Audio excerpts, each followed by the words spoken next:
And then just dump it at the hopper at the top. Are you going to run it now? So this is the machine you've built? Yes, this is the machine we built. It's a prototype of it.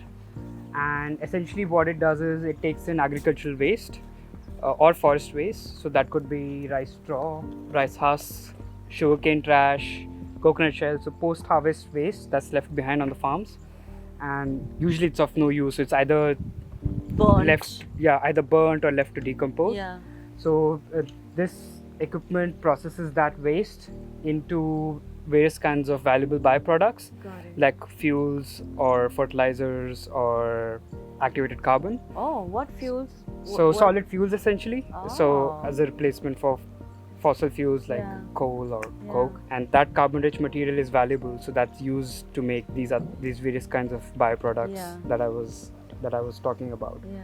And it's, as you can see, it's just situated. Everything's just on a trailer, so it can be just it can be taken anywhere from farm to farm. Got it. So what that helps is it helps in addressing a lot of the logistics problems with biomass. Suppose I'm a farmer and I have that much waste and I give it to you. So what kind of transaction goes through? Like, do I pay you and then you pay me back? How do I get this? So farmer typically can rent this equipment out onto the farm and process their agricultural waste into that carbon-rich material, and then we help connect farmers to the offtake market where they can sell that value-added product. Got it. And I think ultimately what we want to create is kind of a network of decentralized, rural, kind of self-sufficient bioeconomy that can turn waste into a locally valuable product, right, and be able to create local jobs. But also at the same time, of course, the climate impact in terms of avoiding carbon emissions as well as removing carbon emissions. This machine doesn't really intercept with the everyday workings of the farmer. Like nothing, like there's no lifestyle change that they have to make there. But after everything is done is when this comes in. Yeah, that's a great question. So, I mean, we're trying to reduce the behavioral changes on part of the farmer as much as possible.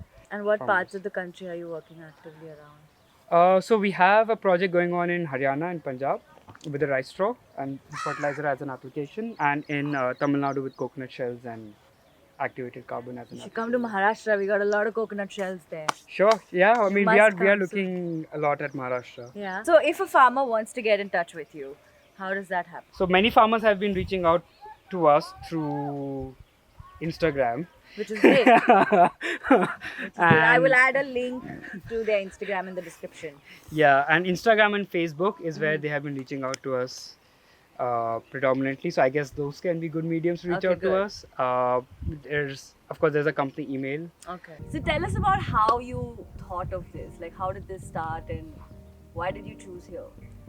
So I've been brought up in Delhi, so I've known about the air pollution problem here, and I've experienced it myself since childhood, and I've always seen some member of my family getting sick because of the bad air quality, particularly in November and December. So this problem is something that I feel and live every day, and having studied biomass technology in university, I felt that I wanted to understand this problem deeper, and felt the need and curiosity to find a solution, or I guess find a solution to address the problem in my own way. Yeah, I mean, I come from more of a technological background.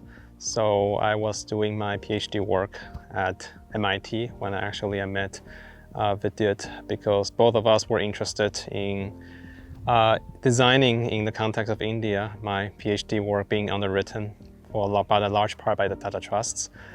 So I was able to visit here a few times and understand not only the technology, but also sort of the human behind the technology, right? I mean, what are the local needs and how do we design technology for those needs? All right, so Kevin and Vidyu, do you want to tell us a little bit about the Breakthrough Energy Fellow program?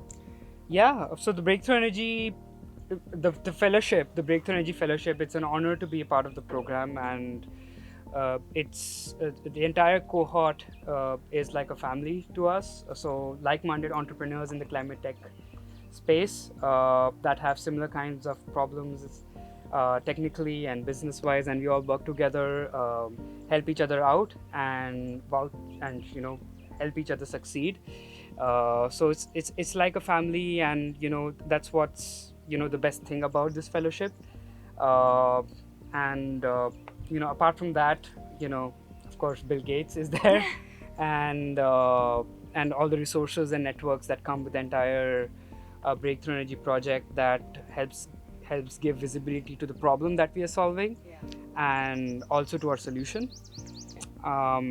And also the curriculum of the program is something that is also pretty amazing. It is helping us think through a lot of our teething technical and business issues and how to address them. Breakthrough really I guess, help us think a lot more about kind of just the climate angle of that, right? Because I think there are multiple dimensions, right? There's the income generation, there's selling the output for profit maybe at a cost higher than what it takes to produce. But I mean, I think nowadays there's also the growing interest in carbon removal and carbon sequestration, right? And I think for us it's exciting to start grappling about how do we leverage that, right? And potentially to benefit the rural communities and the farmers for the carbon negative agriculture they're producing.